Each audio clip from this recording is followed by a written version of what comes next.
Krebs cycle की steps याद करने का क्या वो है शॉर्ट तरीका है कि citrate C is Krebs starting substance for making oxaloacetate. इस लाइन को याद कर लो तो ये वाले जो स्टेप्स हैं इसके नाम हमेशा आपके लिए याद हो जाएंगे।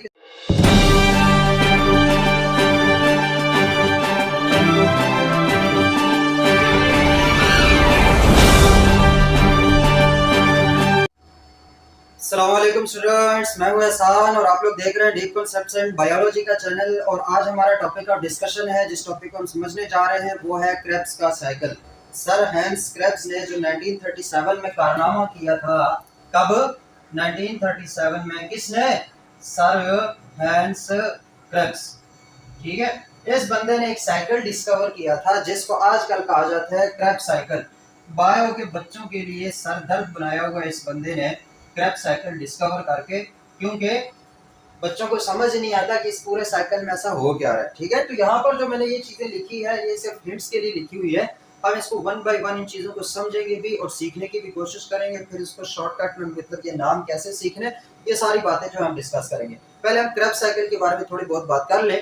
क्रेब्स साइकिल असल में माइटोकॉन्ड्रिया के अंदर होने वाला एक साइकिल है जिसके जरिए हमारे पास NADH, FADH2 और कुछ ATP बनती है बायोएनर्जेटिक्स में सेल्यूलर रेस्पिरेशन के दौरान। और क्रेब्स साइकिल जो है वो कैटाबॉलिक और मेटाबॉलिक दोनों रिएक्शंस में इन्वॉल्व होता है। चाहे कोई चीज टूट रही है या कोई चीज बन रही है, उसमें जो क्रेब्स साइकिल का वो बड़ा रोल है। सिंथेसिस में भी है और ब्रेक डाउनिंग में भी है। तो क्रेब्स साइकिल बड़ी इंपॉर्टेंट चीज है, एक हब के तौर पर आपके काम करेगा। मतलब जहाँ पे सारे मतलब आप फैट्स उठा लो, न्यूक्लिक एसिड उठा लो, प्रोटीन्स उठा लो, कार्बोहाइड्रेट्स उठा लो, उनकी मेटाबॉलिज्म कहीं ना कहीं आके क्रेब्स साइकिल में एंटर हो जाएगी या क्रेब्स साइकिल से वो रिलेटेड होगी, तो एक हब के तौर पर काम करेगा जहां से सिंथेसिस के लिए भी मॉलिक्यूल निकल रहे होंगे और जहां पे ब्रेक डाउन के लिए भी मॉलिक्यूल निकल रहे होंगे। कैटाबॉलिज्म, एनाबॉलिज्म दोनों ये परफॉर्म इसमें ये इन्वॉल्व होता है। इसी की वजह से इसको एम्फीबॉलिक रिएक्शंस भी कहा जाता है जो क्रेब्स का साइकिल होता है। तो एक तो ये इन्फॉर्मेशन क्रेब्स साइकिल के लिए आप लोगों के लिए इंपॉर्टेंट है। बाकी दूसरी जो इन्फॉर्मेशन है कि क्रेब्स साइकिल के और भी कई नाम है। For example citric acid cycle. कौन सा साइकिल? Citric acid cycle. इसको सिट्रिक एसिड साइकिल भी बोलते हैं। क्यों इसको सिट्रिक एसिड साइकिल बोलते हैं? क्योंकि इनका जो पहला प्रोडक्ट बनता है, क्रेब्स साइकिल का जो पहला प्रोडक्ट है वो हमारे पास सिट्रेट होता है। वो क्या होता है? सिट्रेट होता है। इसकी वजह से इसका दूसरा नाम है citric acid cycle. Krebs cycle, citric acid cycle. तीसरा एक नाम है इसका, तीसरा नाम क्या होगा? तीसरा नाम इसका है try carboxylic acid cycle. Try carboxylic acid cycle, या इनको इस शॉर्ट में इन शॉर्ट कहा जाता है TCA साइकिल।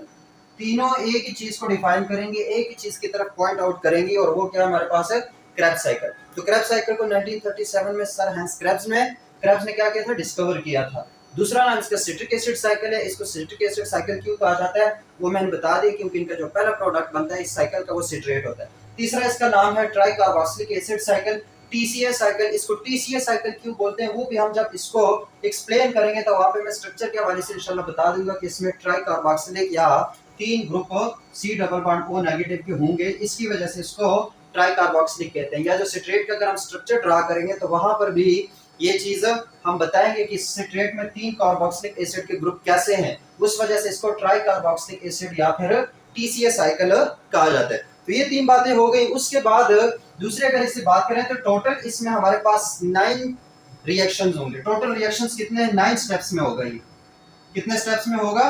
9 स्टेप्स में अगर होगा, जैसे 1 2 3 4 5 6 7 8 9, ठीक है, 1 2 3 4 5 6 7 8 9, तो 9 स्टेप्स में ये रिएक्शन होने वाला है। क्रेब्स साइकिल होगा, और साइकिल है तो इट्स मीन कि जहां से ये स्टार्ट होगा वहीं पे आके ये एंड होगा। साइकिल तब भी पूरा होगा ना अगर यहाँ से चलो और वापस वहां पे आओ, तब जाके एक साइकिल पूरा होगा। तो क्रेब्स साइकिल है तो इट्स मीन इसका एक स्टार्टिंग कंपाउंड होगा और उसी पे आके वो साइकिल दोबारा से एंड करेगा और फिर वहां से दोबारा स्टार्ट होगा। ठीक है, 9 स्टेप्स में है। अब हमने one by one in 9 steps को समझना है, लेकिन 9 स्टेप्स को स्ट्रक्चर वाइज या बायोकेमिस्ट्री के हवाले से समझने से पहले कुछ बातें या कुछ ऐसे शॉर्टकट्स है जो कि सेकंड ईयर वालों के लिए काफी इंपॉर्टेंट है। यूनिवर्सिटी वालों ने तो खैर ये लेक्चर जो है वो सारा समझना होगा, और सेकंड ईयर वालों के लिए यही मेरा मशवरा है कि अभी समझ लो तो बाद में फिर कोई मसला नहीं होगा। दोबारा क्रेब्स साइकिल के लिए यूट्यूब पे आने की जरूरत नहीं पड़ेगी। नहीं भी समझो तो उनके लिए भी अलग से है, एक शॉर्टकट्स है जिसमें सारी चीजें हम साथ साथ यूज भी करेंगे और साथ साथ उसमें बताएंगे कि वो कैसे हमने ये सारे स्टेप्स किए। तो देखो क्रेब्स साइकिल को समझने के लिए जो चीज याद रखनी है, पहले ये देखो, हमने रिस्पायरेशन स्टार्ट की। रिस्पायरेशन में सबसे पहले साइटोप्लाज्म के अंदर हुआ ग्लाइकोलाइसिस। ठीक है, ग्लाइकोलाइसिस में क्या हुआ? ग्लाइकोलाइसिस में ग्लूकोज कन्वर्ट हुआ 2 मॉलिक्यूल ऑफ पायरुवेट में। कितने में? 2 मॉलिक्यूल ऑफ पायरुवेट में। 6 कार्बन वाला कन्वर्ट हो गया था 2 कार्बन वाला। फिर जब ये पायरुवेट माइटोकॉन्ड्रिया के पास आ रहा था तो उस वक्त एंट्री करते वक्त एक और चीज में कन्वर्ट हो गया था, एसिटाइल कोएंजाइम ए में। और जब हम एसिटाइल कोएंजाइम ए को डिस्कस कर रहे थे, उसको समझ रहे, तो हमने कहा था कि it is a key substance. ये एक चाबी है जो आगे जाके क्रेब्स साइकिल को खोलने वाली है। क्रेब्स साइकिल, अगर हमारे पास एक खजाना है तो खजाने की चाबी हमारे पास क्या है? Acetyl coenzyme A. Acetyl coenzyme A is a key substance to run the Krebs cycle. So pyruvate convert हो गया था एसिटाइल कोएंजाइम ए में। कैसे कन्वर्ट हुआ था पूरा हमारे डिटेल लेक्चर है, उसको देख लो। बहुत यहाँ पे डिस्कस करने की जरूरत नहीं है, यहाँ पे मैं सिर्फ रिवाइज कर रहा हूँ। एसिटाइल कोएंजाइम ए में कन्वर्ट हो गया था, जो क्या था? 2 कार्बन वाला। कितने वाला? 2 कार्बन वाला। आज हम आगे उसके देखेंगे, उसके आगे जब ये एसिटाइल कोएंजाइम माइटोकॉन्ड्रिया के अंदर आएगा तो वहां उसके साथ क्या होने वाला है वो चीजें देखेंगे। तो इसका मतलब क्रेब्स साइकिल कहां पे अकर होता है? माइटोकॉन्ड्रिया के अंदर। जबकि ग्लाइकोलाइसिस कहां पे होती है? साइटोसोल में होती है, साइटोप्लाज्म में, मतलब किसी ऑर्गेनेल के अंदर नहीं होती। पूरे सेल में जो साइटोप्लाज्म है उसके अंदर ग्लाइकोलाइसिस होती है। जबकि जो क्रेब्स साइकिल है वो कहां हो रहा है? Inside the mitochondria. ये चीज एमसीक्यू के लिए याद रखो। ये बात भी समझ आ गई। उसके बाद इसके जो ये स्टेप्स है, ये जो 9 स्टेप्स है, इसको याद करने के लिए एक लॉजिकल सेंटेंस है जिसको अगर याद कर लो तो ये सारी चीजें जो है वो याद हो जाएगी। बाद में भी हम इसको डिस्कस करेंगे, मैं अभी भी बता देता हूं क्या है लॉजिकल सेंटेंस कि citrate C is Krebs starting substance for making oxaloacetate. कि अगर हम ऑक्सैलो एसीटेट बनाना चाहें क्रेब्स साइकिल में तो हमें स्टार्टिंग के तौर पर सिट्रेट लेना होगा। क्या लेना होगा? सिट्रेट। अब ये सही बात भी है, मतलब लॉजिकल है और साथ में बायो से भी रिलेटेड है और साथ में इसमें ये सारी चीजें आएंगी। कैसे?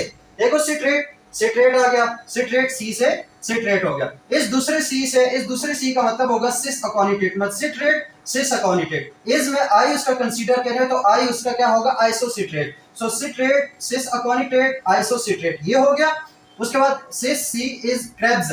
क्रेब्स का मतलब क्या होगा? अब यहां से के कंसीडर करो तो के इज अल्फा कीटो ग्लूटारेट, ये हो गया हमारे पास केस है। उसके बाद स्टार्टिंग का एस कंसीडर करें तो वो सक्सिनाइल कोएंजाइम ए। इस तरह सब्सटेंस का एस कंसीडर करें तो सक्सिनेट, फॉर का एफ फ्यूमरेट, एम मेकिंग का एम मेलेट और फिर आगे ऑक्सैलो एसीटेट। तो मुश्किल नहीं है, इस एक लाइन को याद कर लो तो ये सारी चीजें साइकिल ड्रॉ करना मुश्किल नहीं होगा। साइकिल ड्रॉ कर लोगे उसके बाद ऑटोमेटिकली तुम लोगों को अंदाजा होगा, जितना बहुत पड़ा कि यार यहाँ पे यहाँ होता है, यहाँ पे ऐसा होता है, यहाँ पे ऐसा होता है, सारा लिख के इजी हो जाता है। क्या है? Citrate C is Krebs starting substance for making oxaloacetate. ये लाइन है, निमोनिक है, एक इसको याद कर लो जब भी आएगा। उसके बाद ये स्टेप्स जो है, किस स्टेप्स में क्या हो रहा होता है वो नहीं भूलेगा, क्योंकि मेन मसला क्या होता है, हमें पहला वर्ड नहीं याद आ रहा होता कि यार उसके बाद कौन सा स्टेप होगा, उसके बाद कौन सा स्टेप होगा। हम सिस अकोनिटेट के बाद सक्सिनाल कर देते हैं, कीटो के बाद फ्यूमरेट करते हैं, बीच वाले स्टेप जो स्टेप्स है वो स्किप हो जाते हैं। तो उसके लिए क्या है, लाइन बता रहा हूं कौन सी है? Citrate C is Krebs starting substance for making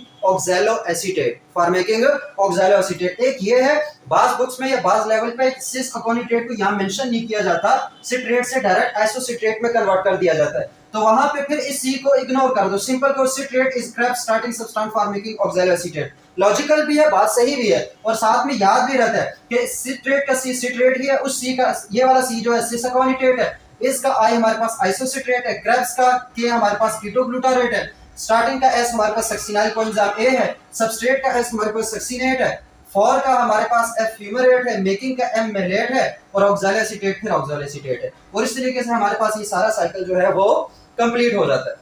ये तो इसका होगा कि शॉर्टकट कैसे, इसको ये जो स्टेप्स है इसको याद रखने का तरीका क्या है वो हो गया। अब हम इसको समझेंगे वन बाय वन के ऑक्सैलो एसीटेट एसिटाइल कोएंजाइम ए एसीटेट में कैसे कन्वर्ट हुआ, फिर सिट्रेट सिस अकोनिटेट में कैसे कन्वर्ट हुआ, सिस अकोनिटेट जो है आइसोसिट्रेट में कैसे कन्वर्ट हुआ। तो उसके हम नाम देंगे, जब हम नाम दे दें उसके बाद उस वाला पोर्शन जो यहाँ पे हम डिस्कस करेंगे, कॉलेज लेवल वालों को वो याद करने की जरूरत नहीं होगी, यहाँ पर जो होगा उसी को याद करना होगा। लेकिन समझने के लिए, इस चीज को समझने के लिए काफी इंपॉर्टेंट है कि हम स्टेप वाइज इस सारे रिएक्शंस को जो है वो याद कर ले। क्या कर ले? याद कर ले, मतलब समझ ले। एक बार ये क्रेब्स साइकिल समझ आ गया उसके बाद इसकी टेंशन नहीं रहती, क्योंकि हमें पता होता है कब इसके बाद क्या होना है और ये कैसे होना है, क्यों होना है। ये तीन होते हैं ना, क्या हो रहा है, क्यों हो रहा है, कैसे हो रहा है। तो वो तीन सवालों के, उन तीन चीजों को हमने समझना है। जब वो समझ आ गई तो हमारे पास एक कॉन्सेप्ट को समझना मुश्किल फिर नहीं होगा। तो शुरू करते हैं उसके लिए। और एक बात बता रहा हूँ, जो लोग हमारे पास यहाँ पे शॉर्टकट ढूंढने आ रहे हैं कि हमें कोई शॉर्टकट मिल जाएगा या हम पूरे करब साइकिल को जल्दी से 5-10 मिनट में, मुझे समझ नहीं आती 5-10 मिनट में लोग कैसे करब साइकिल को एक्सप्लेन कर लेते हैं। करब साइकिल इस पे तो आगे पूरा पूरा एक चैप्टर होता है, इतना बड़ा मतलब वास्ट ये टॉपिक है, तो उसके लिए हमें टाइम निकालना होगा, क्योंकि अभी अगर इसको हम समझने की कोशिश करेंगे तो आगे फिर करब साइकिल के लिए हमें मसला नहीं होगा। तो नोट्स पेन पेंसिल चीजें साथ उठा लो और चलते हैं हम इसकी एक्सप्लेनेशन की तरफ। किसकी तरफ? एक्सप्लेनेशन की तरफ। तो सबसे पहला हमारे पास स्टेप क्या होगा, अब इस चीज को समझो, अब हमारे पास समझने वाला काम है सारा। ग्लूकोज हमने समझ लिया, ग्लाइकोलाइसिस में डिटेल में इसमें हमने बात की कि ग्लूकोज और उसके प्रोडक्ट्स और वो सारी क्या थे वो हमने देख ली। पायरुवेट, फिर उसकी ऑक्सीडेशन कैसे हुई, एसिटाइल कोएंजाइम ए कैसे बना, वो भी हमने समझ लिया है, वो भी हम समझ चुके हैं कि it is a key substance, ये क्रेब साइकिल को स्टार्ट करने के लिए यूज होगी। अब कैसे यूज होगी वो देखो। हमारे पास क्रेब साइकिल में जो एसिटाइल कोएंजाइम ए जब इंटर करेगा वो सबसे पहले ऑक्सैलो एसीटेट के साथ रिएक्शन करेगा। एक बात याद रखना, पहला स्टेप जो होगा हमारे पास, पहला स्टेप या तो सिट्रेट की फॉर्मेशन, उसके लिहाज से क्या होगा कि पहला स्टेप होगा सिट्रेट फॉर्मेशन होगी। सिट्रेट फॉर्मेशन तब ही होगी जब हमारे पास एसिटाइल कोएंजाइम ए और ऑक्सैलो एसीटेट जो है वो दोनों एक दूसरे के साथ करेंगे रिएक्शन। क्या करेंगे? रिएक्शन। अब ये ऑक्सैलो एसीटेट है, अगर इसका फार्मूला ये 4 कार्बन वाला, मतलब ये 4 कार्बन वाला है, जबकि एसिटाइल कोएंजाइम ए वाला जो है वो 2 कार्बन वाला है। ये दोनों मिलकर 6 कार्बन वाला सिट्रेट बनाएंगे।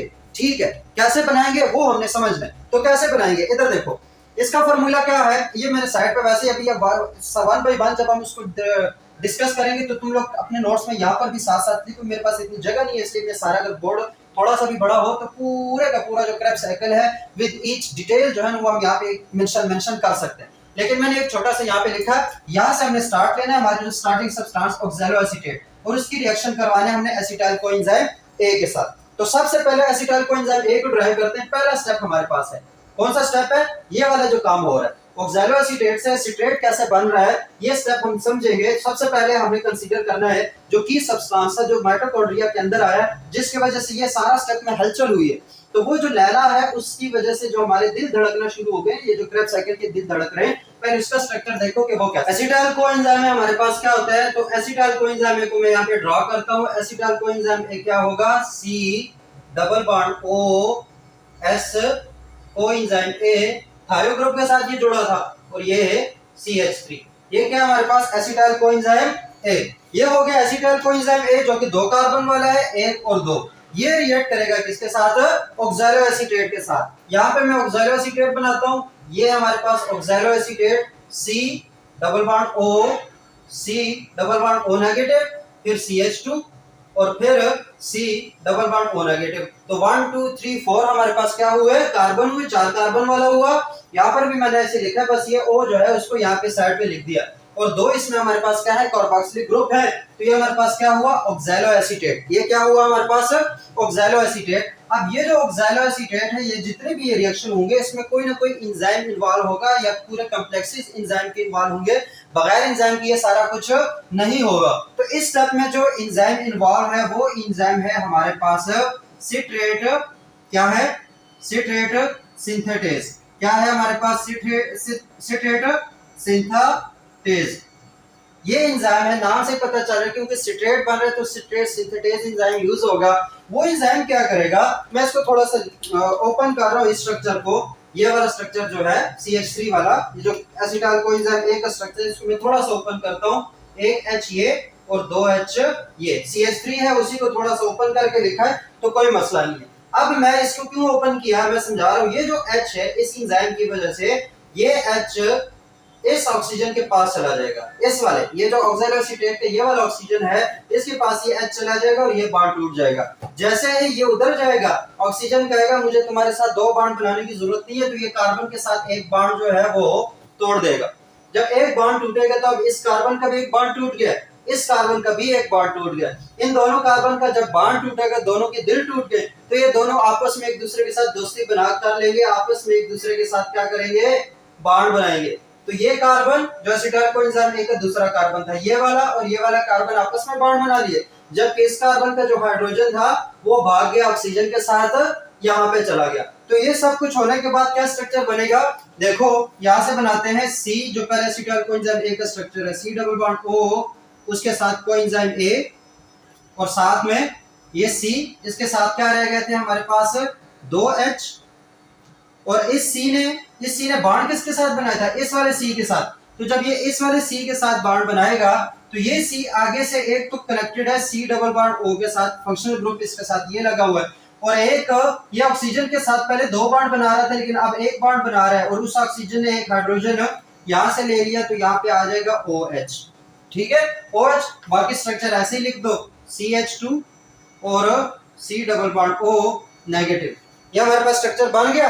इस स्ट्रक्चर का नाम है, इसको हम कहेंगे, क्योंकि अब इसमें कोएंजाइम ए भी है और 1 2 3 4 5 6 कार्बन वाला भी है, इसका नाम होगा sterile coenzyme A, sterile coenzyme A. अब ये जो स्टीराइल कोएंजाइम ए है ये एक इंटरमीडिएट कंपाउंड है, इसका यहाँ पे कोई नाम मेंशन नहीं है, इसलिए क्योंकि ये हायर लेवल पे है, यहाँ पे नाम इसका मेंशन नहीं है, लेकिन समझने की खातिर क्या हुआ क्या, ये जो स्टीराइल कोएंजाइम ए है, अब इसके साथ क्या होगा, क्या होगा इसके साथ जरा बताओ। इस जो स्टीराइल कोएंजाइम ए है ये अब बनाएगा हमारे पास सिट्रेट बनाएगा, क्या बनाएगा हमारे पास, सिट्रेट बनाएगा। तो सिट्रेट कैसे बनाएगा उसको हम देखते हैं कि स्टीराइल कोएंजाइम ए जो है वो हमारे पास सिट्रेट कैसे बनाएगा। ये स्ट्रक्चर इधर ही पड़ा है, ये हमने समझ लिया। जब ये हम समझेंगे उसके बाद हमने बनाना है इस स्टीराइल कोएंजाइम ए से सिट्रेट। तो सिट्रेट बनाने के लिए सबसे पहले तो उसमें जो अपना स्टीराइल कोएंजाइम ए है वो कोएंजाइम ए अपना रिलीज करेगा, क्या करेगा, कोएंजाइम ए को रिलीज करेगा। कोएंजाइम ए को रिलीज करेगा यहाँ से, एक तो यहाँ से कोएंजाइम ए जो है वो रिलीज होगा, और उसके साथ हमारे पास क्या होगा, एडिशन होगी वाटर की। किस चीज की एडिशन होगी, वाटर ऐड करेंगे तो कोएंजाइम ए जो है वो उसका रिलीज हो जाएगा। लेकिन अब देखना है कि वो वाटर हमने कैसे ऐड करना है, वो वाटर हमने कैसे ऐड करना है। तो वाटर ऐड करने के लिए हम किधर गया, वाटर ऐड करेंगे। अब वाटर का थोड़ा सा फड्डा जो है वो समझो। वाटर होता है HOH के फॉर्म में, आयोनाइजेबल फॉर्म है, तो H पॉजिटिव में भी आ सकते हैं और OH नेगेटिव में भी पड़ा रहता है। तो यहीं पे हम ऐड कर देंगे वाटर, और साथ में रिलीज होगा इसका कोएंजाइम ए। इसका क्या होगा, ये वाला एंजाइम रिलीज होगा। कैसे रिलीज होगा, इसको मैं ऊपर अब बना रहा हूँ, इसमें मैंने ऐड कर दिया वाटर, क्या ऐड कर दिया, वाटर। वाटर का ये H तो मतलब उधर ही मीडियम में चला गया। ये जो OH है, ये चीज इंपॉर्टेंट है, ये जो OH है वो क्या करेगा, हमारे पास इस OH का बॉन्ड बनेगा इसके दरमियान, ये जो C और S है इन दोनों के दरमियान बनेगा बॉन्ड इस OH का। जब इस OH का बॉन्ड बनेगा तो वो कुछ इस तरह का स्ट्रक्चर बन जाएगा, C डबल बॉन्ड O, उसके बाद इन दोनों के दरमियान ये OH आ जाएगा तो O, फिर SH मतलब ये बीच में आ गया, और साथ में कोएंजाइम A। ये यहाँ पे आ गया किसकी वजह से, वाटर की एडिशन की वजह से, वाटर हमने ऐड किया स्टीराइल कोएंजाइम A में। एक ये हो गया, बाकी स्ट्रक्चर कैसे बनेगा, C, उसके बाद ये H, ये H, उसके बाद फिर से C, ये C double bond O negative, ये हमारे पास OH, और उसके बाद ये CH2 और ये वाला C double bond O negative. ये बन गया। अब ये बड़ा अनस्टेबल हो गया। अनस्टेबल क्यों होगा, क्योंकि इस बॉन्ड की वजह से अब ये लगातार हिल रहा है कि यार मैंने यहाँ पे नहीं रहना, यहाँ पे तो बहुत बड़ी ज्वाइंट फैमिली है। कोएंजाइम ए कहता है मैं निकल रहा हूँ, वो निकलेगा। तो जब ये कोएंजाइम ए निकल जाएगा हाइड्रोजन को लेके, प्रॉपर कोएंजाइम ए की फॉर्म में क्या हो जाएगा, निकल जाएगा। कोएंजाइम ए की फॉर्म में ये निकलेगा, पीछे जो स्ट्रक्चर बनेगा वो क्या बनेगा हमारे पास, C डबल बॉन्ड O। अब ये क्योंकि इसका ये सारा बॉन्ड टूट गया तो ये ऑक्सीजन रह गया अकेला, इस पे आ गया नेगेटिव चार्ज, ये CH2, उसके बाद C, और ये C double bond O negative, ये OH, और इसको थोड़ा सा मिटा रहा हूं, उसके बाद CH2 और C double bond O negative. ये स्ट्रक्चर हमारे पास बन गया, और इस स्ट्रक्चर का नाम क्या है, इस स्ट्रक्चर का नाम है सिट्रेट। क्या नाम है इसका, क्योंकि इसका कोएंजाइम ए रिलीज हो गया तो ये हमारे पास अब क्या बन गया, सिट्रेट। ये क्या बन गया हमारे पास, सिट्रेट। अब इस सिट्रेट को और से देखो, यहाँ पे क्या क्या हुआ, एसिटाइल कोएंजाइम ए ऐड हुआ इस स्टेप में क्या हुआ, एसिटाइल कोएंजाइम ए ऐड हुआ, किसके साथ, ऑक्सैलो एसीटेट के साथ। आखिर में बना क्या, सिट्रेट बना, ये चीज बनी। बाकी क्या काम हुआ, एक तो यहाँ पे एंजाइम यूज हुआ, कौन सा, सिट्रेट, कौन सा एंजाइम यूज हुआ, सिट्रेट सिंथेटेज, ये वाला एंजाइम यहाँ पे यूज हुआ। एक बात, दूसरी बात क्या, एसिटाइल कोएंजाइम ए के साथ साथ हमने और एक चीज डाली, और वो क्या था, वाटर, H2O भी इसके अंदर हमने डाल दिया। तो ये पूरा एक जो पहला स्टेप है सिंथेसिस का स्टेप जो है, इस पूरे स्टेप को क्या कहेंगे, सिंथेसिस, क्योंकि इसमें सिट्रेट सिंथेसाइज हो रहा है। उसमें एसिटाइल कोएंजाइम ए डाला और साथ में हमारे पास वाटर डाला, तो उसकी वजह से ये सिट्रेट पहला जो प्रोडक्ट है वो बन गया। तो इसकी वजह से, इस सिट्रेट के फॉर्मेशन की वजह से किसको, क्रेब्स साइकिल को दूसरा नाम क्या दिया जाता है, क्या दिया जाता है, सिट्रिक एसिड साइकिल। तीसरा नाम इसको क्यों दिया जाता है, अब देखो जरा गौर से, तीसरा नाम क्यों दिया जाता है। अब एक कार्बोक्सिलिक ग्रुप ये है, ठीक है, ये भी कार्बोक्सिलिक ग्रुप है, दूसरा कार्बोक्सिलिक ग्रुप ये है, दूसरा ये वाला, तीसरा कार्बोक्सिलिक ग्रुप ये वाला, 3 कार्बोक्सिलिक ग्रुप हो गए। तो इट्स मीन कि ये ट्राई कार्बोक्सिलिक एसिड है। ये क्या है, ट्राई कार्बोक्सिलिक, मतलब इसमें 3 कार्बोक्सिलिक ग्रुप है, तो ये ट्राई कार्बोक्सिलिक एसिड या फिर TCA साइकिल। तो इसका तीसरा नाम जो है TCA साइकिल, वो किस वजह से कहते हैं, क्योंकि सिट्रेट के अंदर हमारे पास कितने कार्बोक्सिलिक ग्रुप होते हैं, 3 कार्बोक्सिलिक ग्रुप हो गए। तो यहाँ तक समझ आ गई कि हमारे पास सिट्रेट साइकिल या इसको सिट्रिक एसिड साइकिल या ट्राई कार्बोक्सिलिक साइकिल क्यों बोलते हैं, वो होप सो समझ आ गई होगी। अब चलते हैं हम नेक्स्ट स्टेप की तरफ। किसकी तरफ हो, नेक्स्ट स्टेप की तरफ। सिट्रेट हमारे पास बन गया, ये वाली चीज हमारे पास बन गई, जिसमें पहला स्टेप हमारा हुआ सिंथेसिस का स्टेप। पहला स्टेप मैं यहाँ पे लिख रहा हूं, पहला स्टेप था हमारा सिंथेसिस का। कौन सा स्टेप हुआ, सिंथेसिस का स्टेप हुआ, जिसमें सिट्रेट हमारे पास बन चुका है। सिट्रेट बनने के बाद अब ये 6 कार्बन वाला है, अब इस सिट्रेट के साथ क्या होगा, वो उसका दूसरा स्टेप है, वो उसका क्या है, दूसरा स्टेप है। तो चलो देखते हैं कि सिट्रेट के साथ क्या होगा। सिट्रेट के साथ पहले अब ये सिस्ट्रेट, क्योंकि यहाँ पे पता चल रहा है कि ये सिट्रेट जो है वो सिस अकोनिटेट में कन्वर्ट हो रहा है। सिस अकोनिटेट में तो कन्वर्ट होगा, मगर कैसे, सवाल ये है ना कि सिस अकोनिटेट में कन्वर्ट तो हो रहा है, लेकिन कैसे होगा, उसके लिए और उसको जरूरत क्यों है सिस अकोनिटेट में कन्वर्ट होने के लिए, उस चीज को समझो। ये कार्बन नंबर 1 2, ये हमारे पास 6 कार्बन है। अब अगर इसमें ये OH ग्रुप लगा हुआ है, अगर कार्बन के साथ OH ग्रुप लगा हो तो उसको हम कहते हैं अल्कोहल। अब यहाँ पे अल्कोहल की डिग्री मालूम करते हैं। ये अल्कोहल लगा हुआ है इस कार्बन के साथ, ये कार्बन आगे कितने कार्बन के साथ जुड़ा है, 1 2 3, एक वो वाला कार्बन जो कि एक तरफ से OH के साथ जुड़ा है और आगे फिर 3 और कार्बन के साथ जुड़ा हुआ है। तो यहाँ पर अल्कोहल कौन सा होगा, टर्शियरी अल्कोहल होगा ना, 3 डिग्री। कौन सा अल्कोहल होगा, 3 डिग्री। कौन सा, 3 डिग्री। अब ये 3 डिग्री अल्कोहल है, तो 3 डिग्री अल्कोहल की ऑक्सीडेशन करना, रिडक्शन करना मुश्किल है केमिस्ट्री के, ऑर्गेनिक केमिस्ट्री के मुताबिक 3 डिग्री अल्कोहल की ऑक्सीडेशन रिडक्शन करना मुश्किल है। जबकि रिस्पायरेशन का सारा जो प्रोसेस होता है वो तो होता है ऑक्सीडेशन रिडक्शन पोटेंशियल में सारा। तो यहाँ पे ये 3 डिग्री अल्कोहल है, तो इस 3 डिग्री अल्कोहल को हमने 2 डिग्री अल्कोहल में कन्वर्ट करना है। किस में कन्वर्ट करना है, 2 डिग्री अल्कोहल में। तो 2 डिग्री अल्कोहल में कन्वर्ट करने के लिए हमें क्या करना पड़ेगा, अब हमको ये वाले स्टेप्स जो है वो परफॉर्म करने पड़ेंगे। कौन से स्टेप्स परफॉर्म करने पड़ेंगे, हमारे पास ये वाले स्टेप्स। तो इसमें होगा क्या, 2 डिग्री अल्कोहल में इसको हम कन्वर्ट करने की कोशिश करते हैं। 2 डिग्री अल्कोहल में कन्वर्ट करने के लिए हम इसमें एक एंजाइम है जो ऐड करेंगे, उस एंजाइम का नाम है एकोनिटेज। क्या नाम है, एकोनिटेज। ठीक है, कौन सा एंजाइम, एकोनिटेज। अब वो एकोनिटेज एंजाइम क्या करेगा, वो पहले करेगा डिहाइड्रेशन। पहले क्या करेगा, वो 2 स्टेप्स का रिएक्शन है। एकोनिटेज का जो एंजाइम है वो 2 स्टेप्स को कवर करेगा, वो इस स्टेप को भी कवर करेगा, वो इस स्टेप को भी कवर करेगा। तो इन दोनों स्टेप्स में हमारे पास एकोनिटेज एंजाइम यूज होता है, और उसकी वजह से कभी कभी इस दोनों स्टेप को एक स्टेप कंसीडर किया जाता है, सिट्रेट टू डायरेक्ट आइसोसिट्रेट। लेकिन डायरेक्ट आइसोसिट्रेट में नहीं आता, पहले ये चीज बनेगी उसके बाद ये चीज बनेगी। 2 स्टेप्स रिएक्शन है। पहला रिएक्शन हमारे पास क्या है, डिहाइड्रेशन। क्या है हमारे पास, डिहाइड्रेशन। डिहाइड्रेशन का मतलब क्या है, वाटर का रिलीज होना। डिहाइड्रेशन का मतलब क्या होगा, वाटर का रिलीज होना। तो इट्स मीन सिट्रेट जब इसमें आएगा तो एक होगा हमारे पास डिहाइड्रेशन। उस प्रोसेस को क्या बोलेंगे, उस स्टेप को क्या बोलेंगे, dehydration.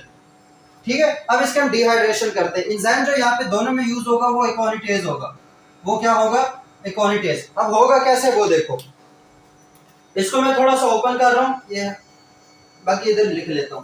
C double bond O negative, उसके बाद C, ये H, फिर ये C, ये OH, और ये हमारे पास C double bond O negative, और ये C ये H और ये फिर C double bond O negative से क्या है, सिट्रेट है। सिट्रेट को मैंने सिंपल लिखा।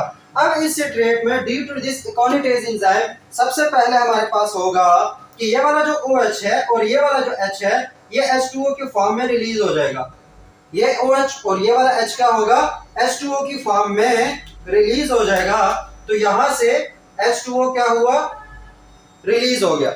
यहां से H2O क्या हुआ, रिलीज हो गया। तो H2O रिलीज होने के बाद जो स्ट्रक्चर बनेगा वो देखो कैसे बनेगा, C double bond O negative, उसके बाद C H उसके बाद ये C और ये आगे C double bond O negative के साथ। अब ये OH तो रिलीज हो गया, तो और ये C और ये H, इसका भी ये H रिलीज हो गया, पीछे रह गया C double bond O negative. तो अब ये देखो इसके भी वैलेंसी में 3 है, इस कार्बन की भी वैलेंसी में 3 है। खुद को स्टेबल करने के लिए क्या करेंगे, ये आपस में डबल बॉन्ड बना देंगे। क्या बना देंगे, डबल बॉन्ड बना देंगे। और ये स्ट्रक्चर जो है, अगर इस स्ट्रक्चर को हम देखें तो ये हमारे पास है सिस अकोनिटेट। इस स्ट्रक्चर का नाम क्या होगा, सिस एकोनिटेट। इस स्ट्रक्चर को कहेंगे सिस अकोनिटेट। अब इसमें भी 1 2 3 4 5 6 ही कार्बन है, लेकिन ये सिट्रेट नहीं है क्योंकि इसमें डबल बॉन्ड आ गया, तो ये होगा सिस अकोनिटेट। क्या होगा हमारे पास, सिस अकोनिटेट। तो सिट्रेट जब सिस अकोनिटेट में कन्वर्ट हो रहा था तो वहां पे क्या क्या हुआ, डिहाइड्रेशन हुई। डिहाइड्रेशन का मतलब क्या होगा कि H2O यहाँ पे रिलीज हो जाएगा। H2O क्या हो जाएगा, रिलीज हो जाएगा। एकोनिटेज एंजाइम की मौजूदगी में ये हुआ और सिस अकोनिटेट बना। सिस इसको क्यों बोलते हैं, क्यों बोलते हैं इसको सिस, तो अगर मैं इस वाले जो सिस अकोनिटेट है उसको इस फॉर्म में लिखूं, इधर देखो ये ये डबल बॉन्ड है ना, तो इसको मैं लिख लेता हूं ये C डबल बॉन्ड C, ये वाले दो जो है। अब इसका देखो यहाँ पे C double bond O negative, ये इस कार्बन की बात कर रहा हूं, इसके यहाँ पे C double bond O negative और यहाँ पे H, ये हो गया ऐसे। अब इसमें इस वाले कार्बन की बात करता हूं, तो यहाँ पे C double bond O negative और यहाँ पे CH2 C double bond O negative. तो अगर देखें तो ये वाला और ये वाला सेम साइड पे है, सेम प्लेन पे है, तो इसकी वजह से ये कौन सी ट्रांसफॉर्मेशन हुई, सिस ट्रांसफॉर्मेशन हुई। और इसकी वजह से इसको क्या कहते हैं, सिस अकोनिटेट। इसको क्या बोलेंगे, सिस अकोनिटेट। तो ये जो सिस का मतलब है वो भी समझ आ गया कि इसको सिस अकोनिटेट क्यों बोलते हैं, क्योंकि इनके जो हमारे पास 3D में बनेगी, हमारे पास ट्रांसफॉर्मेशन जो होगी, जो सिस आएगी या दूसरा क्या होता है, ट्रांस होती है, तो ये सिस है क्योंकि ये हमारे पास दोनों जो कार्बोक्सिलिक ग्रुप हैं वो सेम प्लेन पे है। किस पे है, तो कन्फर्मेशन इसकी क्या होगी, सिस होगी। ये चीज समझ आ गई कि सिस अकोनिटेट कैसे बना। सिस अकोनिटेट कैसे बना, ड्यू टू अकोनिटेज एंजाइम क्या हुआ, डिहाइड्रेशन हुई। डिहाइड्रेशन किसकी हुई, सिट्रेट की। सिट्रेट में से H2O निकला, H2O निकला तो पीछे क्या रह गया, सिस अकोनिटेट। अब ये जो सिस अकोनिटेट है इसके साथ क्या होगी, मैंने कहा ये 2 स्टेप रिएक्शन है। ये क्या हमारे पास 2 स्टेप्स रिएक्शन है। 2 स्टेप, पहला स्टेप तो ये हो गया। दूसरा स्टेप क्यों कर रहे थे हम, दूसरा स्टेप होगा हमारे पास दोबारा से हाइड्रेशन होगी। दोबारा से क्या होगी, हाइड्रेशन होगी। दोबारा से हाइड्रेशन का मतलब क्या है, दोबारा इसमें वाटर ऐड होगा। लेकिन फायदा क्या है, एक बार निकाला और दोबारा ऐड क्यों किया। शुरू में बताया कि हमारे पास जो सिट्रेट है वो 3 डिग्री अल्कोहल है, 3rd डिग्री है, टर्शियरी अल्कोहल है। उसको हमने सेकेंडरी में कन्वर्ट करना है। सेकेंडरी कन्वर्ट करने का मतलब क्या है कि एक कार्बन से उठा के दूसरे में लाना है, सिर्फ आइसोमराइजेशन उसकी करनी है। तो वही हम कर रहे हैं। अब क्या होगा, ये हमारे पास क्या है, सिस अकोनिटेट। जब इस सिस अकोनिटेट में दोबारा से HOH ऐड होगा, H2O दोबारा से ऐड कर रहे हैं ना, तो क्या करें, अगर ये OH इस कार्बन के साथ आ जाते हैं, किसके साथ आ जाते हैं, इस वाले तीसरे कार्बन के साथ, तो दोबारा से क्या बन जाएगा, सिट्रेट। अब सिट्रेट तो हमें नहीं चाहिए, तो ये जो OH है वो यहाँ पे आएगा। याद रखना हाइड्रेशन जहां होगी वहां पे डबल बॉन्ड का होना या एक से ज्यादा बॉन्ड का होना जरूरी है। अगर बॉन्ड एक हो तो वहां पे हाइड्रेशन पॉसिबल नहीं होती। तो यहाँ पे डबल बॉन्ड है, इसकी वजह से हाइड्रेशन होगी। जब हाइड्रेशन होगी ये H और OH आएगा तो इसमें से ये बॉन्ड टूट जाएगा, ये वाला, क्योंकि हाइड्रेशन हो रही है। ये डबल बॉन्ड टूटा और ये जो हमारे पास H है वो तीसरे कार्बन पे आ गया ऐसे, और वो जो OH है वो दूसरे कार्बन पे आ गया। सही है, पहले किस पे था OH, तीसरे कार्बन पे, अब किस पे आ गया, दूसरे कार्बन पे। तो इट्स मीन पहले 3 डिग्री था। अब अगर इस OH को हम देखें, इस OH को अगर हम देखते हैं तो ये OH आगे जिस कार्बन के साथ जुड़ा हुआ है अगर उसको देखें तो इधर से एक के साथ और इधर से एक के साथ, आगे H है ना, तो मतलब ये कार्बन अब 2 मजीद कार्बन के साथ जुड़ा हुआ है। So it's 2 degree alcohol, it's 2 degree alcohol. इसको क्या बोलेंगे फिर, 2 डिग्री अल्कोहल। तो 3 डिग्री से 2 डिग्री अल्कोहल में कन्वर्ट करने के लिए हमें ये सारा प्रोसेस या हमारे सेल को ये सारा प्रोसेस करना पड़ा, जिसमें सिट्रेट पहले सिस अकोनिटेट में और सिस अकोनिटेट फिर आइसोसिट्रेट में कन्वर्ट हुआ। ये जो स्ट्रक्चर है इसको बोलते हैं आइसोसिट्रेट। इस स्ट्रक्चर को क्या बोलते हैं? अब इस स्ट्रक्चर को क्या बोलेंगे हम?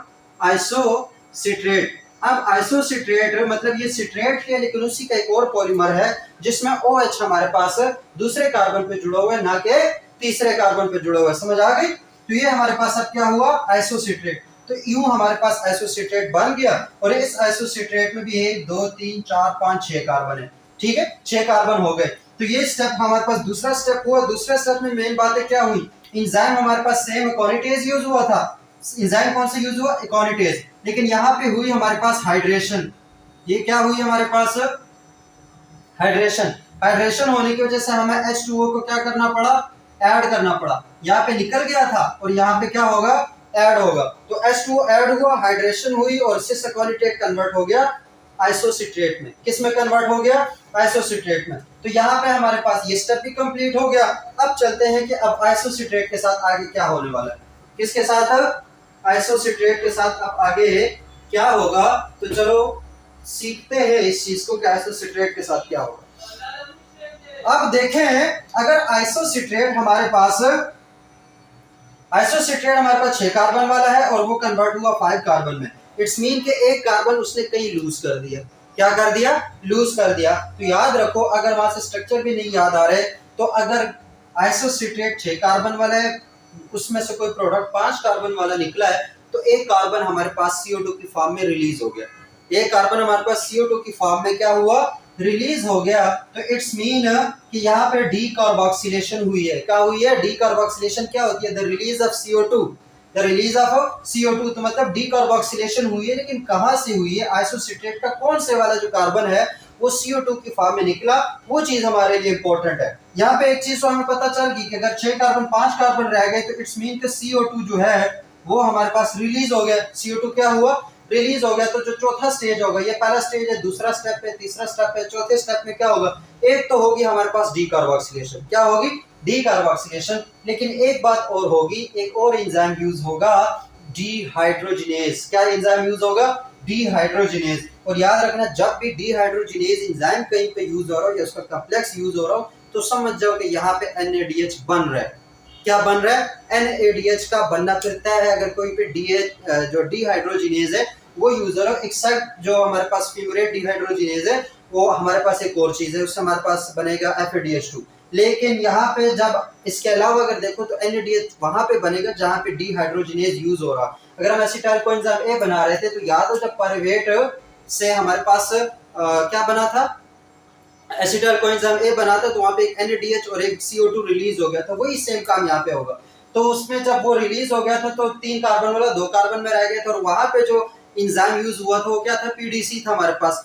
PDC था, पाइरुवेट डीहाइड्रोजिनेज कॉम्प्लेक्स। तो यहाँ पर भी कॉम्प्लेक्स यूज होगा जिसमें CO2 भी रिलीज हो रहा है और पीछे हमारे पास एक कार्बन भी कम हो रहा है और एक NADH भी बनेगा। मतलब जो काम इसके साथ हुआ था वही काम अब इसके साथ होने वाले। लेकिन कैसे? अब ये हमारे पास आइसोसिट्रेट है। ये क्या है हमारे पास? आइसोसिट्रेट। ये जो आइसोसिट्रेट है, इस पे एंजाइम एक्ट करेगा, एक एंजाइम कॉम्प्लेक्स आएगा। उस एंजाइम कॉम्प्लेक्स का नाम है, क्या नाम है? आइसोसिट्रेट। क्या नाम है उसका? आइसोसिट्रेट। याद रखें, एंजाइम का नाम देते हुए पहले जिस पे वो काम कर रहे हैं वो नाम लिखो और उसके बाद जो काम कर रहे हैं वो वाला नाम लिखो, मतलब जिस तरह का वो काम कर रहे हैं। अब आइसोसिट्रेट पे कौन सा काम करेगा? आइसोसिट्रेट की ये डीहाइड्रोजिनेशन करेगा। डीहाइड्रोजिनेज एंजाइम है क्योंकि वो उसकी करेगा डीहाइड्रोजिनेशन। डीहाइड्रोजिनेशन क्या होती है हमारे पास? हाइड्रोजन का निकलना। किसका निकलना? हाइड्रोजन आयंस का, प्रोटॉन्स का निकलना, वो डीहाइड्रोजिनेशन है। यह एक दूसरा नाम है ऑक्सीडेशन। क्या है? ऑक्सीडेटिव या फिर ऑक्सीडेशन। तो ऑक्सीडेशन क्या होगा? Release of proton ions is called oxidation. Proton ions जब भी रिलीज होंगे तो वो हमारे पास क्या? ऑक्सीडेशन। प्रोटॉन आयंस जब गेन होंगे तो वो हमारे पास रिडक्शन है। बायो की जुबान में ऑक्सीडेशन रिडक्शन इसी को कहते हैं। प्रोटॉन आयन रिलीज हो गए, ऑक्सीडेशन हो गई। प्रोटॉन आयंस गेन हो गए, रिडक्शन हो गई। तो यहाँ पर कौन सा एंजाइम यूज हुआ? Isocitrate dehydrogenase. कौन सा एंजाइम यूज हुआ? ये कॉम्प्लेक्स है, याद रखना। ये क्या है हमारे पास? कॉम्प्लेक्स है। जहां जैसे वहां पे PDC यूज हुआ है, यहाँ पे ये IDC इसको बोल सकते हो, आइसोसिट्रेट डीहाइड्रोजिनेज कॉम्प्लेक्स। ये कॉम्प्लेक्स यहाँ पे यूज हुआ, यहाँ पे कौन सा यूज हुआ, isocitrate, isocitrate dehydrogenase complex, dehydrogenase complex. अब ये कॉम्प्लेक्स क्या करेगा, ये कॉम्प्लेक्स हमारे पास सबसे पहले उठाएगा हाइड्रोजन को। किसको उठाएगा, हाइड्रोजन को उठाएगा। तो जब ये हाइड्रोजन को उठाएगा, कौन से वाला हाइड्रोजन को उठाएगा, ये जो नया नया अभी हमने ऐड किया था, इन दोनों हाइड्रोजन को ये निकाल लेगा। कैसे निकालेगा, ये जो डिहाइड्रोजिनेज कॉम्प्लेक्स है ये अपने साथ अपने औजार लाता है in the form of NAD+। अब ये जो NAD+ है, ये जो कोएंजाइम है, वो हमारे पास यहाँ से 2 प्रोटॉन निकाल लेगा। जब 2 प्रोटॉन निकालेगा तो वो कन्वर्ट खुद किस में हो जाएगा, जो NAD+ है, जब हमने यहाँ पे ऐड किया, यहाँ पे क्या ऐड किया हमने, NAD+। NAD+ ऐड करने की वजह से क्या हुआ कि उसने ये वाला हाइड्रोजन और ये वाला हाइड्रोजन रिमूव कर दिया in the form of NADH positive. इस फॉर्म में रिलीज किया। इस फॉर्म में जब रिलीज होगा तो यहाँ पे क्या चीज रिलीज हो जाएगी, NADH। यहाँ पे एक NADH बन गया, ठीक है, और एक CO2 जो है वो रिलीज हो गई है, ठीक है। तो NADH पीछे जो स्ट्रक्चर रह जाएगा वो कैसे रहेगा, C डबल बॉन्ड O, मैं बना रहा हूं यहां से O नेगेटिव, उसके बाद CH, ये फिर H, ये फिर C double bond O negative, ये H, और ये हमारे पास क्या हो जाएगा, C। अब इस बेचारे से और इस बेचारे से हमारे पास क्या हो गया, हाइड्रोजन दोनों रिमूव हो गए। तो जब दोनों हाइड्रोजन रिमूव हो जाएंगे तो अब ये देखो, ये कार्बन जो है ना, ये सिर्फ 2 बॉन्ड बना रहा है, ये वाला और ये वाला। ऑक्सीजन के साथ वो 1 बॉन्ड बना रहा है, तो खुद को स्टेबल करने के लिए वो ऑक्सीजन के साथ दूसरा बॉन्ड भी बना लेगा, और नीचे रह जाएगा C double bond O negative. क्या रह जाएगा, C double bond O negative. ये चीज रह गई है, डिहाइड्रोजिनेशन हो गई है। क्या रह गया, हो गया डिहाइड्रोजिनेशन, मतलब NADH रिलीज हो चुका है।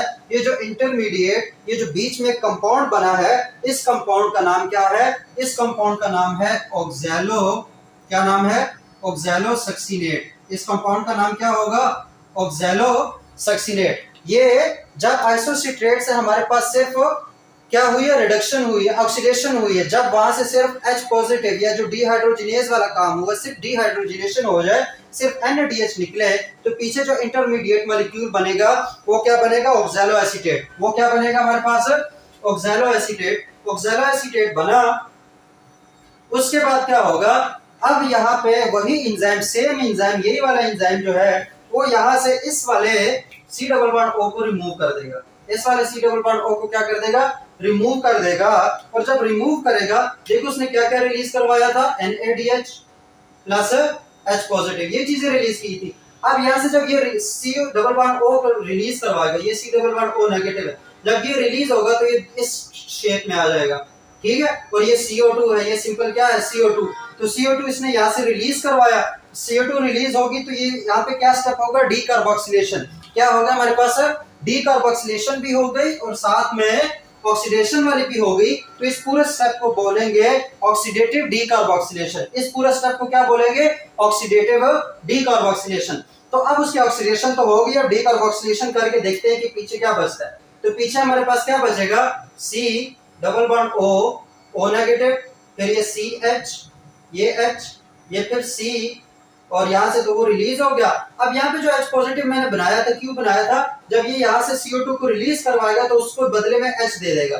जो H उसने यहाँ नीचे से निकाला तो वो उसको दोबारा दे देगा, तो यहाँ पे C की जगह क्या आ जाएगा, ये H आ जाएगा। बाकी फॉर्मूला वैसे ही है। तो ये स्ट्रक्चर हमारे पास बन जाएगा। अब अगर इस स्ट्रक्चर को गौर से देखें तो इस स्ट्रक्चर में हमारे पास एक तो कार्बन कम है क्योंकि वो CO2 की फॉर्म में रिलीज हो गया। एक हमारे पास यहाँ पे अगर इस कार्बन को देखें तो ये कार्बन है इस फॉर्म में C डबल बॉन्ड O, और ये आगे से C के साथ भी जुड़ा हुआ है यहाँ पे, और यहाँ से भी C के साथ जुड़ा हुआ है यहाँ पे। तो ये वाला कार्बन क्या होता है, कीटो फॉर्म होते हैं। ये क्या होता है, कीटो ग्रुप का होगा। तो यहाँ पे इस कीटो कार्बन की वजह से इसका नाम होगा अल्फा कीटो ग्लूटारेट। इसका नाम क्या बनेगा, अल्फा कीटो ग्लूटारेट, जो कि कितने कार्बन वाला है, 1 2 3 4 5।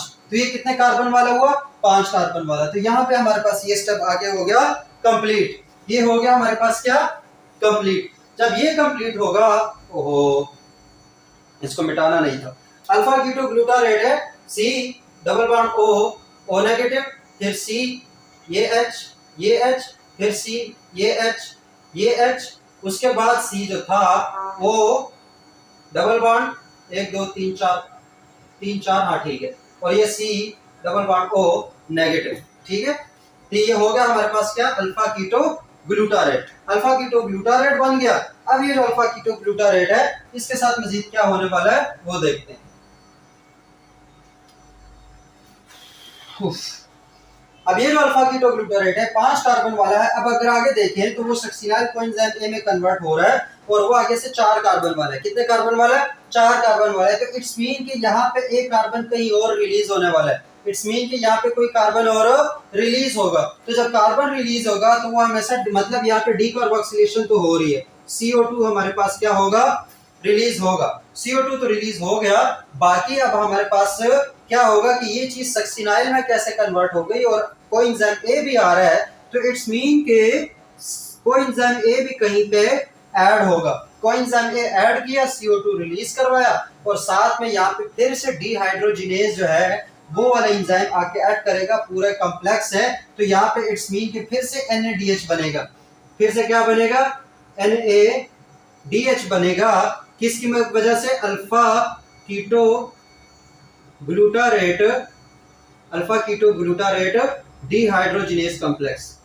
कौन सा, alpha keto glutarate dehydrogenase complex. जैसे इस वाले कॉम्प्लेक्स ने किया था, CO2 भी निकाल दिया था, NADH भी बना लिया। इसी तरीके से ये वाला कॉम्प्लेक्स भी करेगा क्या, NADH भी बनाएगा और CO2 भी निकालेगा। NADH भी बनाएगा और क्या करेगा, CO2 भी निकालेगा। लेकिन थोड़ा सा इसका तरीका वारदात डिफरेंट होगा कि ये पहले हमारे पास है कोएंजाइम ए की भी साथ में एडिशन करेगा। किसकी एडिशन करेगा, कोएंजाइम ए की। तो देखते हैं कैसे। सबसे पहले ये क्या करेगा, सबसे पहले ये हमारे पास करेगा NADH में H पॉजिटिव को निकालेगा। लेकिन कहां से निकालेगा वो देखो, तरीका वारदात इसका डिफरेंट है, इसका डिफरेंट है, इसका डिफरेंट है। ये कैसे करेगा, हमारे पास जो कोएंजाइम ए हमारे पास वो मैट्रिक्स में ये यहाँ से बेचारा रिलीज हुआ था वो वहीं पे फेर रहा था in the form of HS coenzyme A, ऐसा ही था। तो ये हमारे पास अल्फा कीटो ग्लूटारेट डीहाइड्रोजिनेज जो है वो आके उससे ये वाला हाइड्रोजन निकाल देता है। किसको भेज देता है, अपने गुंडों को भेज देता है, NAD+ को भेज देता है। तो वो इस कोएंजाइम ए बेचारे से हाइड्रोजन ले लेता है और बना देता है NADH। क्या बना देता है, NADH। NADH हो गया रिलीज। NADH रिलीज होने के बाद अब ये देखो इसको दोबारा क्या चाहिए, बेचारे को क्या चाहिए, फिर से कार्बन के साथ कोई बॉन्ड चाहिए क्योंकि उसका हाइड्रोजन तो निकल चुका है। तो ये दोबारा से सर्चिंग में रह जाएगा। उसी के साथ जैसे इसने NADH बनाया, यही अल्फा जो कीटो ग्लूटारेट डीहाइड्रोजिनेज है वो यहाँ से डीकार्बोक्सिलेज के जरिए इस CO2 को निकाल देगा। इस CO2 को क्या कर देगा, निकाल देगा। CO2 भी निकाल दिया। अब इस कार्बन के साथ दोबारा से क्या रह गया, बॉन्ड बनाने की जगह रह गई है। तो ये कोएंजाइम ए जाके इसके साथ बॉन्ड बना देगा। किसके साथ बॉन्ड बना देगा, इस वाले के साथ। ये रिलीज हो गया in the form of CO2। उसकी जगह क्या आ गया, S कोएंजाइम ए। क्या आ गया, S कोएंजाइम ए। और क्या क्या, NADH बना और साथ में कोएंजाइम ए ऐड भी हो गया यहाँ पे और CO2 रिलीज भी हो गया। तो जब ये सारी चीजें हो गई तो देखो क्या स्ट्रक्चर बना हमारे पास, 1 2 3 4, 4 कार्बन थे, 4 कार्बन वाला बन गया। और इस कोएंजाइम ए की वजह से इसका नाम पड़ गया हमारे पास सक्सिनाइल कोएंजाइम ए। इसका नाम क्या पड़ा, सक्सिनाइल कोएंजाइम ए। तो अल्फा कीटो ग्लूटारेट से सक्सिनाइल कोएंजाइम ए बना। किसके थ्रू, यहाँ पे भी डीकार्बोक्सिलेशन भी हुई और क्या हुई, साथ में डिहाइड्रोजनेशन या फिर ऑक्सीडेशन भी होगी। लेकिन एक और काम साथ में हुआ कि एडिशन ऑफ कोएंजाइम ए भी हुआ। एडिशन ऑफ कोएंजाइम ए भी हुआ जिसको फॉर्मेशन ऑफ सक्सिनाइल कोएंजाइम ए वाला स्टेप बोल सकते हैं। अब ये सक्सिनाइल कोएंजाइम ए आगे से सक्सिनेट में कन्वर्ट होगा। लेकिन सक्सिनेट में कन्वर्ट होने से पहले इसको कुछ और काम करने हैं। और वो काम क्या करने हैं कि ये जो सक्सिनाइल कोएंजाइम ए है, इस कोएंजाइम ए की वजह से ये बहुत ज्यादा एनर्जी वाला है। कौन से वाला है, बहुत ज्यादा ये एनर्जी वाला है। तो ये पहले अपनी एनर्जी को जाया होने से बचाने के लिए इसको किसी ना किसी तरीके से किसी फास्फेट को देने वाला है। किसको देने वाला है, किसी फास्फेट को देने वाला है। तो देखो कैसे देगा वो, हमारे पास एक एंजाइम आता है और वो एंजाइम क्या करता है, वो एंजाइम कर लेगा हमारे पास, उसके पास होते हैं फास्फेट्स। उसके पास क्या होते हैं, फास्फेट्स होते हैं, इनऑर्गेनिक फास्फेट्स। अब अगर फास्फेट का मैं स्ट्रक्चर बनाऊं तो ये हमारे पास P double bond O, O negative, O negative O negative. ये हमारे पास क्या है, फास्फेट का ग्रुप है। क्या है हमारे पास, फास्फेट का ग्रुप है। तो जब ये फास्फेट का ग्रुप है तो वो एंजाइम क्या करेगा, वो कोएंजाइम ए को निकाल देगा। क्या करेगा, कोएंजाइम ए को निकाल देगा और उसकी जगह ये वाला जो ग्रुप है, फास्फेट का ग्रुप है, वो ऐड कर देगा। क्या ऐड कर देगा, सक्सिनाइल कोएंजाइम ए को कोएंजाइम ए को उसने निकाल दिया, यहां से कोएंजाइम ए रिलीज हो गया और उस कोएंजाइम ए के रिलीज की वजह से इसकी जगह जो बच गई थी वहां पे उसने ऐड कर दिया PO32 नेगेटिव, फास्फेट का एक ग्रुप ऐड कर दिया। क्या ग्रुप ऐड कर दिया, फास्फेट का एक ग्रुप ऐड कर दिया। अब ये जो फास्फेट का ग्रुप ऐड करने के बाद ये सक्सिनाइल फास्फेट बन गया। अब ये क्या बन गया, 1 2 3 4 और आगे फास्फेट है तो ये सक्सिनाइल फास्फेट बन गया। अब ये सक्सिनाइल फास्फेट क्योंकि इसके पास अब फास्फेट ग्रुप है जिसके पास बहुत ज्यादा एनर्जी है, तो वो क्या होगा, जो माइटोकॉन्ड्रिया के अंदर जीडीपी फिर रहे थे, क्या फिर रहे थे, जीडीपी गुआनिन डाइफॉस्फेट वाले, वो जीडीपी क्या करेंगे, वो ये वाला फास्फेट निकाल देंगे, ये वाला फास्फेट निकाल देंगे तो वो बना देंगे जीटीपी। क्या बना देंगे, जीटीपी। तो यहां से फास्फेट निकालने की वजह से जो जीडीपी था वो क्या बना, जीटीपी। क्या बना हमारे पास, जीटीपी। और पीछे क्या रह गया, पीछे हमारे पास यहां से फास्फेट निकल गया, सिर्फ ओ रह गया, तो ये हो गया ओ नेगेटिव। ये क्या हो गया हमारे पास, ओ नेगेटिव। अब क्योंकि फास्फेट निकल चुका है, वो फास्फेट जीटीपी बना गया, पीछे ये वाला स्ट्रक्चर रह गया। ये जो स्ट्रक्चर है, इस स्ट्रक्चर को बोलते हैं हम सक्सिनेट। इस स्ट्रक्चर को क्या बोलेंगे हम, सक्सिनेट। ये हमारे पास हुआ सक्सिनेट, तो सक्सिनेट बन गया, 1 2 3 4 कार्बन वाला हो गया, सक्सिनेट आ गया, जीटीपी बन गई बीच में। वो जीटीपी जो है वो बीच में कहीं अपना जो फास्फेट है वो एडीपी को दे देगा, तो एडीपी कन्वर्ट हो जाएगी एटीपी में और जीडीपी रह जाएगी जो दोबारा से फास्फेट उठाने के लिए काबिल हो जाएगा। ये जो जीटीपी से जीडीपी में एटीपी में कन्वर्ट हो रहा है, इसके लिए डाइफॉस्फोकाइनेज एंजाइम होते हैं जो कि यूज होते हैं, डाइफॉस्फोकाइनेज एंजाइम्स वो यूज होते हैं। और यहाँ पे जो एंजाइम यूज होगा वो क्या होगा, succinyl coenzyme A, succinyl coenzyme A synthetase. हाँ, succinyl coenzyme A synthetase enzyme जो है वो यहाँ पे यूज होगा, जो ये सारा काम कर रहा था ना, फास्फेट भी दिया, उसके बाद जीटीपी बनाया, जीडीपी बनाया और कोएंजाइम ए को भी रिलीज करवा दिया और सक्सिनेट भी बना दिया। कौन किस एंजाइम का काम है, सक्सिनाइल कोएंजाइम सिंथेटेज का काम है। तो सक्सिनेट हमारे पास बन गया। अब ये सक्सिनेट कन्वर्ट होगा फ्यूमेरेट में। सक्सिनेट किस में कन्वर्ट होगा, फ्यूमेरेट में। एंजाइम आएगा, हमारे पास टाइम ज्यादा हो रहा है मुझे पता है, लेकिन इसको समझो। सक्सिनेट कन्वर्ट होगा फ्यूमेरेट में, कैसे कन्वर्ट होगा, एंजाइम आएगा सक्सिनेट डिहाइड्रोजिनेज, सक्सिनेट डिहाइड्रोजिनेज। अब डिहाइड्रोजिनेज है तो इट्स मीन कि H फिर से रिलीज हो रहा है बेचारेगा। H रिलीज तो होगा, लेकिन एक बात याद रखो, यहाँ पे H रिसीव करने के लिए NAD+ नहीं आएगा, NAD+ नहीं आएगा। यहाँ पे हमने ऐड, यहाँ पर देखो, यहाँ पर भी हमने क्या दिए थे, NAD+ दिए थे, यहाँ पर भी हमने NAD+ दिए थे, लेकिन यहाँ पे हम NAD+ नहीं देंगे, बल्कि एक और एंजाइम है, कोई भी एंजाइम है उसके साथ एक प्रोस्टैटिक ग्रुप होता है, F कोई एंजाइम है उसके साथ प्रोस्टैटिक ग्रुप होगा FAD+। कौन सा, FAD+। तो वो जो फ्लेवन वाला है, वो जो FAD+ है, वो यहाँ से हाइड्रोजन को निकालेगा और 2 हाइड्रोजन को निकालेगा, हाइड्रोजन को निकाल देगा 2 और बना देगा FADH2। क्या बना देगा, FADH2।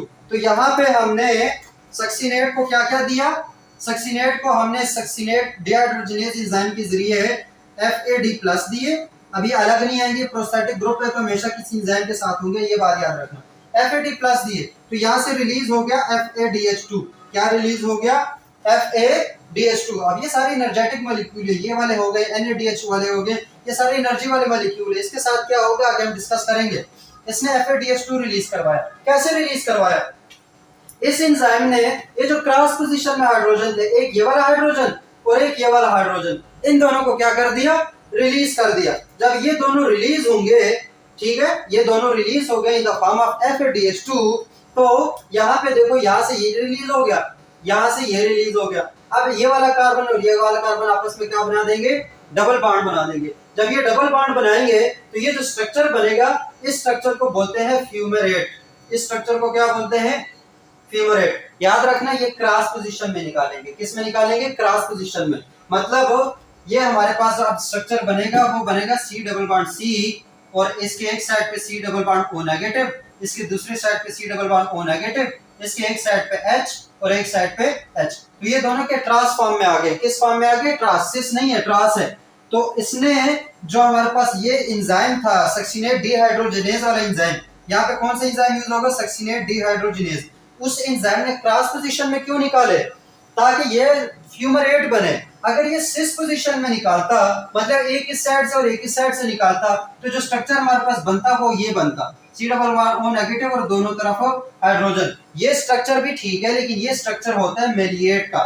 किसका, मेलिएट का स्ट्रक्चर होता है। अगर सिस फॉर्म में आ जाए तो मेलिएट में, अगर ट्रांस फॉर्म में आ जाए तो फ्यूमरेट में। तो यहाँ पे फ्यूमरेट बन रहा है, इसलिए ये वाला स्ट्रक्चर, मतलब जो हमारे पास सक्सिनेट डिहाइड्रोजिनेज है वो हाइड्रोजन को निकालेगा क्रॉस पोजीशन में और FADH2 बन जाएगा और पीछे जो स्ट्रक्चर रह जाएगा वो क्या होगा, फ्यूमरेट का स्ट्रक्चर होगा। किस चीज का स्ट्रक्चर होगा, फ्यूमरेट का स्ट्रक्चर होगा।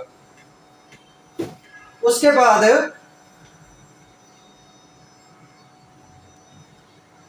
बाद हमारे पास क्या होगा, फ्यूमरेट बन गया यार, फिर मैंने फ्यूमरेट मिटा दिया। फ्यूमरेट हमारे पास बन गया, उसके बाद क्या होगा,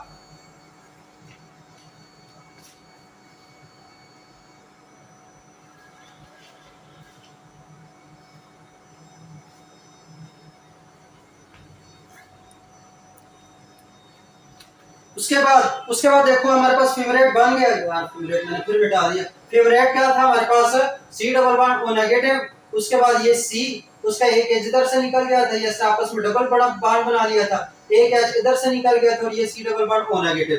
1 2 3 4 चार कार्बन वाला है हमारे पास फ्यूमरेट, जिसका ये वाला स्ट्रक्चर था। अब इस फ्यूमरेट के क्या होगी, इस स्टेप में तो ये काम हो गया ना सारा। अब अगले स्टेप में फ्यूमरेट कन्वर्ट होगा मेलेट में, लेकिन मेलेट में कैसे कन्वर्ट होगा, सिंपल उसकी हाइड्रेशन होगी। क्या होगी, हाइड्रेशन। हाइड्रेशन का मतलब क्या है, सिंपल हमने उसमें H2O को ऐड करना है, सिंपल हमने उसमें HOH को जो है वो ऐड करना है, H2O को ऐड करना है। हाइड्रेशन का प्रोसेस होगा। जब हाइड्रेशन का प्रोसेस होगा तो हाइड्रेशन के प्रोसेस की वजह से हमारे पास ये बॉन्ड मिट जाएगा, ठीक है, और ये OH इसके साथ यहाँ आ जाएगा और ये H इसके साथ यहाँ आ जाएगा, ठीक है। तो ये हमारे पास स्ट्रक्चर बन जाएगा।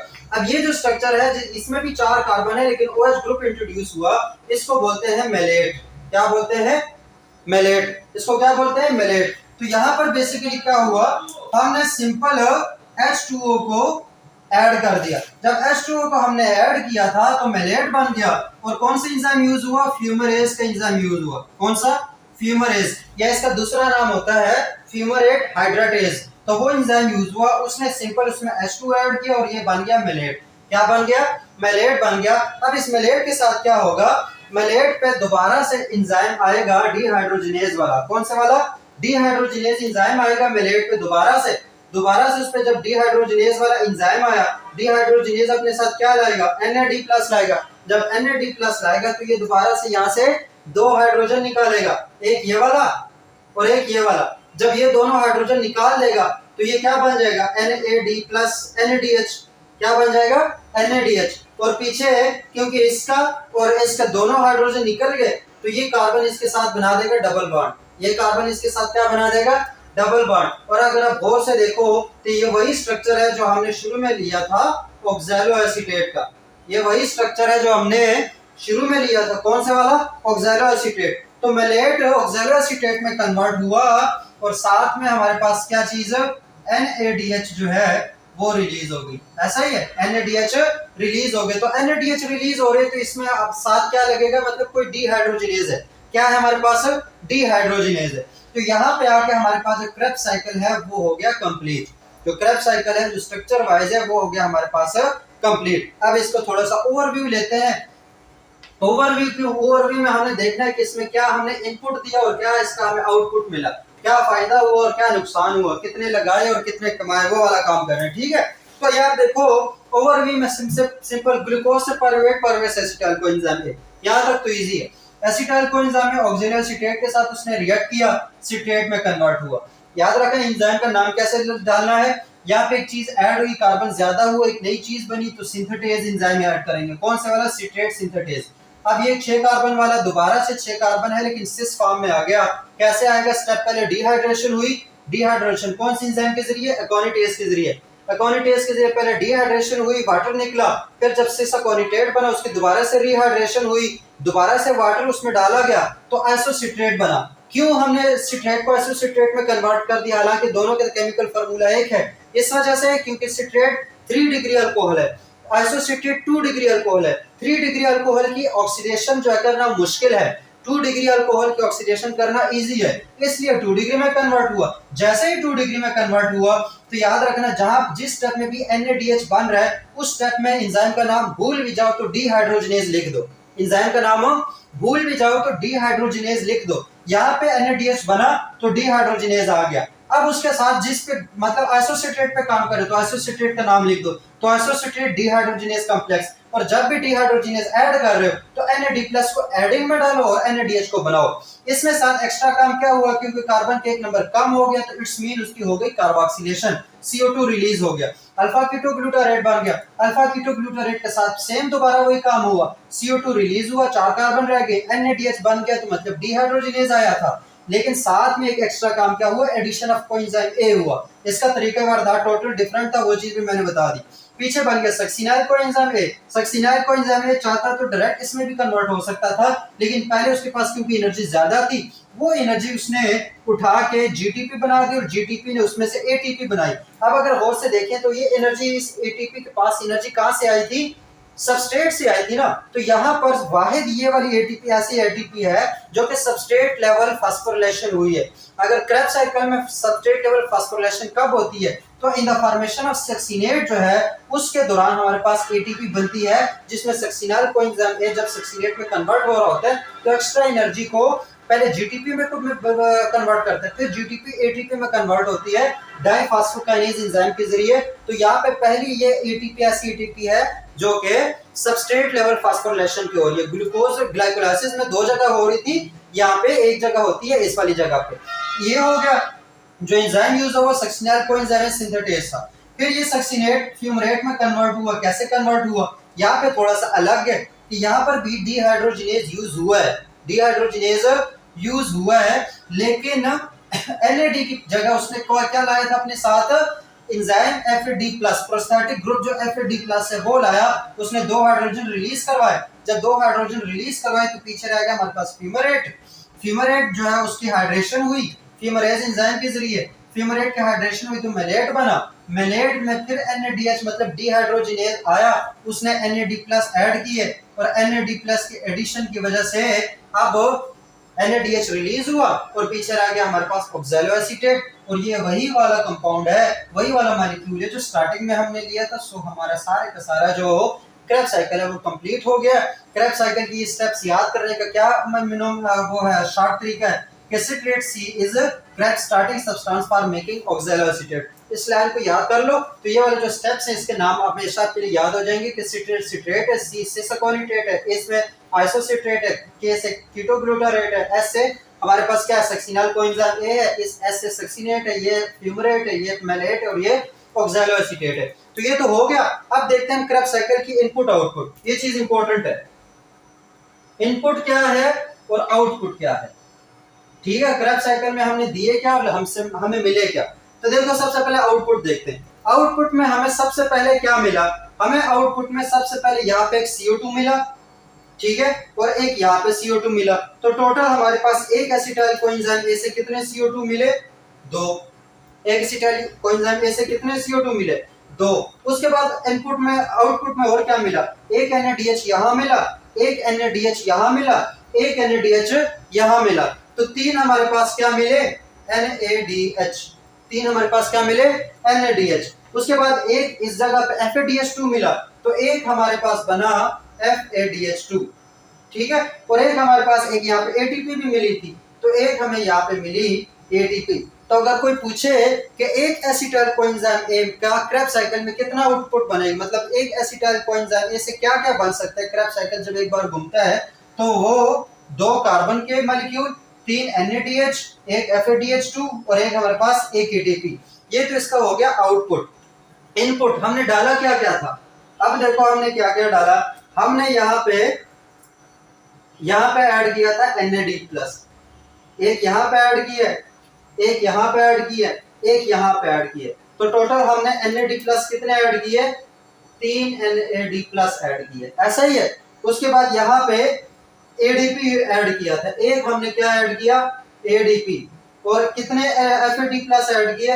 एक ही हमने FAD+ ऐड किए, ऐसा ही था। और एक और चीज है जो इनपुट में आती है, हमने ये चीज भी तो ऐड की थी ना। तो एक हमने क्या ऐड किया? Acetyl coenzyme A, acetyl coenzyme A। याद रखो ये इनपुट है जब एक बार क्रेब्स साइकिल घूमता है, मतलब this is for one acetyl group A। अब अगर कोई पूरे ग्लूकोज की पूछे, पर ग्लूकोज पूछे, तो एक ग्लूकोज से कितने पायरुवेट बने थे? 2। और एक पायरुवेट से कितने एसिटाइल बना था? 1। तो मतलब 2 पायरुवेट 2 एसिटाइल। तो मतलब क्रेब्स साइकिल एक ग्लूकोज के लिए 2 बार घूमेगा। कितने बार घूमेगा? 2 बार घूमेगा। तो 2 बार घूमने की वजह से यहाँ पे सब कुछ डबल होगा। अगर हम सीक्वेंस में पर ग्लूकोज के हवाले से पूछे तो फिर सब कुछ डबल होगा। सब कुछ डबल का मतलब कि ये डबल होके 6 बन जाएगा, मतलब 6 NAD+। ये डबल होके 2 ADP बन जाएगा। फिर उसके बाद ये FAD+ जो है वो डबल होके 2 AD+ हो जाएगा, 2 FAD+। उसके बाद ये भी हमारे पास 2 हो जाएंगे। इसी तरह आउटपुट भी डबल मिलेगा। एक ग्लूकोज मॉलिक्यूल के लिए कितने CO2 आएंगे? 4। ठीक है। इसी तरीके से एक NADH मतलब कितने NADH आएंगे? तो NADH हमारे पास 6 आएंगे। FADH2 कितने आएंगे? 2 आएंगे। ATP कितने आएंगे सबस्ट्रेट लेवल की? 2 आएगी। तो ये हमारे पास उसकी हमारे पास इनपुट और आउटपुट है पर ग्लूकोज। अगर सिर्फ एक बार के लिए पूछे, मतलब एक बार क्रेब्स साइकिल के लिए पूछे या एक एसिटाइल के लिए पूछे, तो फिर ये जो अंदर वाली मैंने लिख दी ये थी। तो इसके साथ हमारे पास जो क्रेब्स साइकिल था वो सारा का सारा कंप्लीट हो गया। इंशाल्लाह आगे हम इलेक्ट्रॉन ट्रांसपोर्ट चेन में ये NADH और FADH2 के साथ क्या होना है ये हमारे पास इलेक्ट्रॉन ट्रांसपोर्ट चेन में पता चलेगा। तो होप्स आप लोगों को लेक्चर की समझ आ गई होगी। अगर लेक्चर की समझ आ गई है तो अपना बहुत सारा ख्याल रखो, चैनल को साथ साथ में सब्सक्राइब करो और मुझे अपने दुआओं में याद रखो। अल्लाह हाफिज।